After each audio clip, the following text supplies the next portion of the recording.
Hey everybody, Joseph Rothschild here, aka MonoBlueTron, back again with another episode of 10-Minute Testing. If you thought I was going to be satisfied with a single Demise stun deck using a newly unlimited machine-type monster, well buddy, you're going to be as unsatisfied as ABC players looking at the list 2 formats ago. As part of my continued campaign against combo, I present to you Demise ABC. So here's the list, and boy oh boy is that what I like to see. Last time we were playing a deck like this, we had all these monsters in the way, ships and pilots. How uncivilized, but look at that symmetry. As always, I'll give you a little bit of background about the archetype, a little bit of a discussion about what I hope the deck can do, and as always, the card by card. So firstly, for those of you that don't know, ABC is the last fair archetype ever released. If I had to pinpoint a singular format that accelerated Yu-Gi-Oh! From a slower, advantage-based game where both players got to play to a blisteringly fast, 2-turn-long slugfest where both players revealed their hands, compared flavors of FTK, and then left to go cry at the bar together, it was ABC format. This series of VWXYZ retrains fuses into ABC Buster Dragon, which can discard a card to banish a card your opponent controls, and tag out on your opponent's turn to special summon an A, a B, and a C from your banished zone. Back in the day, this deck would turbo out rank 4s with the gadgets, make Bujintai Tsukiyomi, set a couple of traps, and end on Disruption plus ABC. Unfortunately, that changed with Master Rule 4, and then changed again when A Assault Core was unfairly targeted for Firewall's sins. But that's all in the past. Konami has atoned for their crimes and A is back at 3, so it's time to see what this archetype can do. Now obviously setting one trap and making one piece of disruption isn't going to win Worlds anytime soon, no matter how alphabetical the deck is, so instead we're playing this alongside Card of Demise and Pot of Duality in a slower, more grindy style of deck. We can artificially lengthen games with Artifact Sanctum, Imperial Order, Skill Drain, and all manner of stun traps, then pop off by special summoning Hippo Shinnigan and clearing our opponent's field, or by sitting on ABC until the last possible moment, porting out, and making Boral Sword on our next turn. What makes this strategy more effective than its cousin, Cosmo Demise, is its low monster count and ease of access of materials. While Cosmo needed to find a ship and a pilot to pop off, this deck needs to find a field spell, which will net ABC Buster Dragon over the course of a turn, regardless of if the opponent destroys it or not. The remaining slots are dedicated to the best stun traps in the format, Sanctum, Transience, Goes and Match, and every Solemn we can think of. Called by the Grave serves double duty here as both an interruption spell and insurance that our Union Hanger will survive. So with that, let's get into the card by card.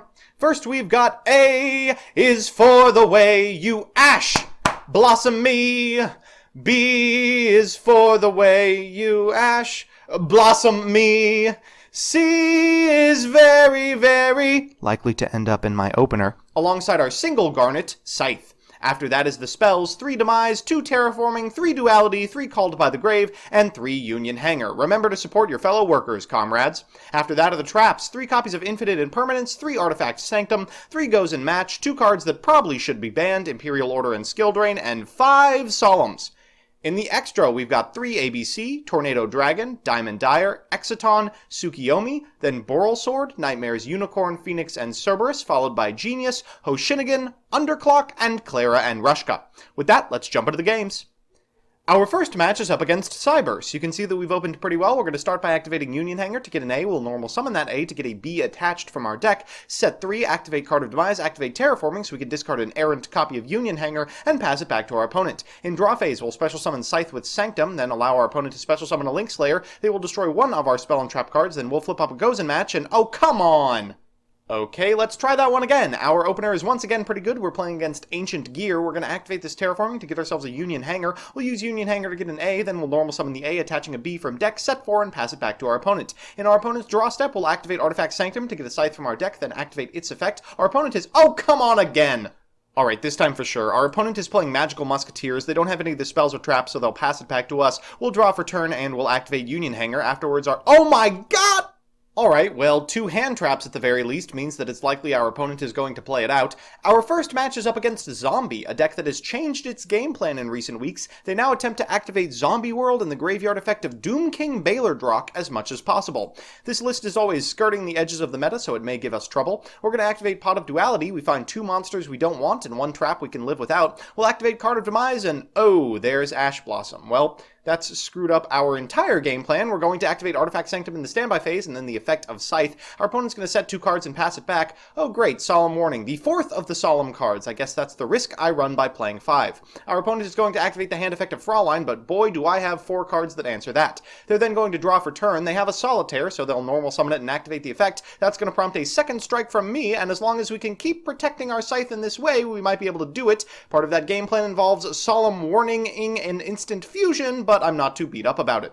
We draw into a Gozen match, which is another potential negate. We'll get in for 2200 points of damage, and suddenly they're on a clock. They're going to go ahead and set this copy of Solitaire and pass it back to us, and finally a Union Hanger. We're going to activate that to get an A to our hand. We'll normal summon the A, attach a B from deck, and get attacking. We'll attack the set card. Our opponent's going to chain a Fraulein. We'll attack it anyway. They'll pay 2200 to protect it. We'll activate a Solemn Strike, which means we can both destroy the Solitaire and get in for the remainder of their life points.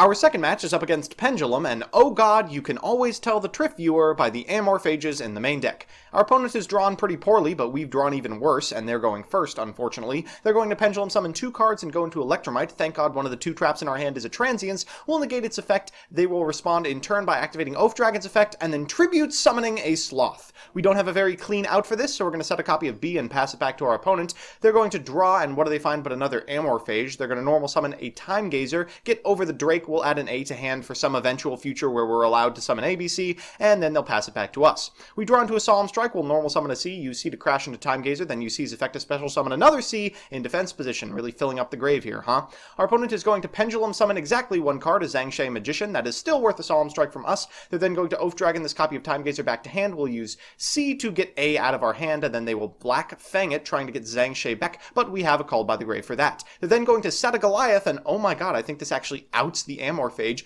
We're going to attack this copy of Time Gazer, and now the only monster they contribute is that Sloth. They're going to draw for turn. Unfortunately, they don't find anything that prevents that from happening. They're then, of course, allowed to Pendulum summon. They will PS2. We have a second copy of Solemn Strike for that. They will Black Fang back a Black Fang, but pass it back to us afterwards. We should be able to win from here. We'll go into Dragon Buster, then banish this copy of Black Fang, getting in for 3000 points of damage, and then in draw phase, allowing our opponent's Scale to pop. It will do so, and they will concede.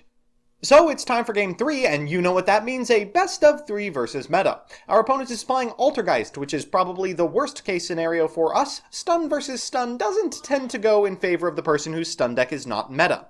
They're going to start by normal summoning a copy of Marionetteer, getting a copy of Altergeist Protocol to their side of the board, followed by 2 additional traps and passing it back to us. Our hand is middling. We're going to activate Union Hanger to get a B to our hand. That's going to prompt a Mind Crush from our opponent. We'll then normal summon an A, trying to attach a B from deck. They will respond with a Personnel Spoofing.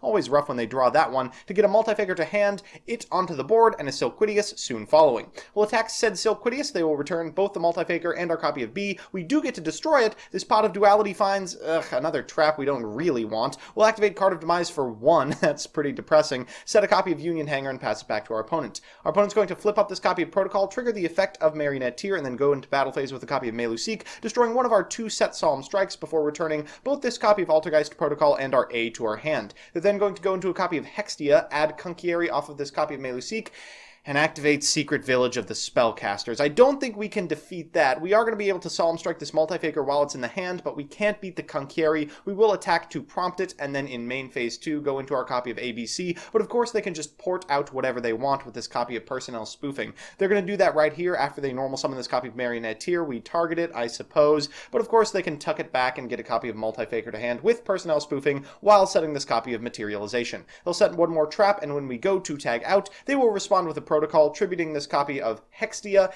in order to add a copy of Melusik to hand. From here we can't possibly win, and we'll concede. Alright, so it's time for game 2, and thankfully we are going first. Our hand is okay, provided this duality finds something. Our opponent's is not particularly good, however. 2 Mind Crushes aren't very good going second against a stun deck. We do find a Union Hanger, which is just what we needed. We'll get an A to our hand, then activate the effective Union Hanger on the normal summoned A for a B attached, set 3 and pass it back to our opponent. Our opponent's going to normal summon a Melusik, get in for 500. They hit 1 of our Solemn Strikes, that's upsetting. In main phase 2, they will go into Clara and Rushka. We can thankfully Called by the Grave this copy of Melusik to prevent the surge. search, and as long as they aren't activating the effect of Multi-Faker, we might be able to win. We'll special summon this copy of Buster Drake, then equip a copy of C to it before going into Hippo Shinnigan and triggering a bunch of effects. We're going to get a Buster Drake to our side of the board and an A to our hand. That's going to prompt a Mind Crush from our opponent, but we can still make ABC. They will Solemn Warning in response. We will activate a second copy of Union Hanger. They will Heavy Dust Storm, and now we're kind of top decking. We're going to get in for a fair amount of damage before passing it back to our opponent. They draw for turn. Oh, a Silquidius is a dead draw. They're going to activate the effect of Marionetteer to set a copy of Protocol, and then pass it back to us. We draw into a copy of Terraforming. We'll fire that off for a copy of Union Hanger. They will Mind Crush the Union Hanger, allowing us to go into Underclock Taker, triggering the effect of B, get a C, and go into another ABC. We'll activate the effect of Underclock Taker and get in for lethal. Alright, so it's time for that all-important Game 3. Our opponent is going first, and their hand isn't amazing. They have a copy of Personnel Spoofing, but what's more important, a Silver Bullet in Metaverse. Our hand is 60% spells, so hopefully we can play through this. They're going to start by setting 4 and then passing it back to us. Thank God for no Marionetteer. We draw for turn. It's an Infinite Transience. They're going to go ahead and Personnel Spoofing this copy of Silquidius away for a Multi-Faker. We will negate its effect because we probably can't beat the silliness that it will cause. They'll then use Metaverse. I look at my hand, set 5, and pass it back. They draw for turn, and thankfully it's a second copy of Secret Village. That is a small constellation. They get in for 1200, and we need something off the top. Thankfully, we do find a monster that does threaten this copy of Multi-Faker, so we will attack it. They will tag out with Spoofing for a second copy of Multi-Faker. We get in for 1200, and in main phase 2, we can activate Card of Demise. We'll then activate Terraforming, but oof, there's the Mind Crush, and there's the Multi-Faker activation again. We'll flip a Gozen match, so at the very least it can't get anything. We'll set a Scythe and pass it back to our opponent. They draw into a Reckless. They'll spoof away this copy of Multi-Faker, then normal summon a Marionetteer. They will use her effect to set a copy of Protocol and pass it back to us. We draw a copy of Solemn Warning. We will activate a Transience to get it off our side of the board, put this sucker in defense position, and pass it back to our opponent. They will spoof away this copy of Marionetteer, then normal summon a Meluseek. We will Solemn Warning in response because we can't beat that card, and then they'll pass it back to us. We draw a Terraforming while there's no spellcasters on our opponent's side of the board, thank God. Then we will normal summon a copy of A off this Union Hanger, attach a B, and get in for 1200 and 1900. I am not looking to make ABC and lose to a Solemn. They will Personnel Spoofing away for a Meluseek, and then draw for turn. Knowing they search the Meluseek, we will banish one in the grave with Called. They will Personnel Spoofing it away, then use Reckless Greed, normal summon a Silk, set as many as possible, and pass it back. Now, things are looking kind of grim. We will use B Buster Drake's effect in order to put it on our side of the board and trigger the effect of Union Hanger. Our opponent will respond by bouncing said B. We will trigger a bunch of grave effects by going into Hippo Shinnigan, one of which special summons a B, will normal summon a C, go into Tsukiyomi, ditch everything from our hand, and special summon a Buster Drake. That's going to down our opponent's life points by 1500. We'll get in for lethal. They have a materialization, but we have the last called, and they concede. So we're back with the deck, and that was an extremely hype Game 3. It has been a long time since we won one of those. Here are my thoughts. First, the pros. 1, the deck's got legs. I mean, more legs than Cosmo. I know a lot of people are excited to jam ships and pilots again, but this is clearly the more effective Demise strategy.